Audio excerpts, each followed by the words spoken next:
from everything lives in the water. The Torah did not specify which water. So right away, there are 72% of the world is water.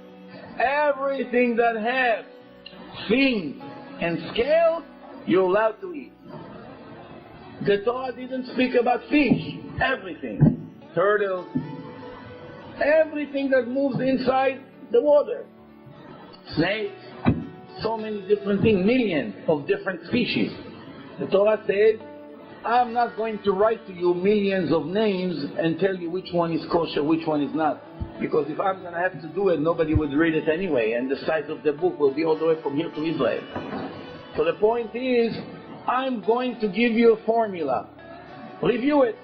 Whatever you catch, check if it has scales and fins. If yes, kosher. If it doesn't have one of them, or obviously doesn't have both of them, it's not kosher. Come the oral Torah and tell us 7 words. Let's pay attention to those words. This is making a statement, this is a fact. Everything in the oceans that have scales must have fins. That means you will never find ever inside a river or a lake or an ocean ever something that have scales and at the same time did not have fins. That means if one of us, anyone, would be able one day to bring one fish, or for instance a snake has a body, a long body with a tail. If somebody will find a snake that has scales, that when you scratch them they fall out of the body, and it did not have fins, that will be the end of Judaism. That's the first mistake in the Torah.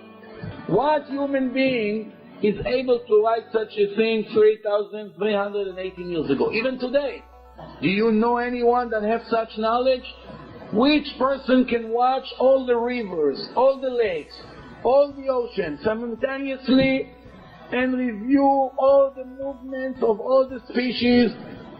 Billions of things are moving, and to determine and to write such a thing, you're never going to find something that has scales that did not have fins at the same time.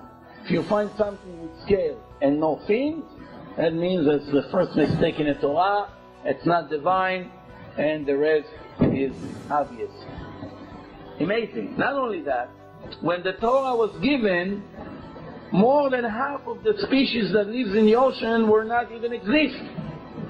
Today, as we speak, there's always a mixture between the species. Naturally, artificially, in museums, by scientists, they're always mixing between different kinds of fish. And whenever they're able to create a new species, the prophecy that the Torah says include them in it.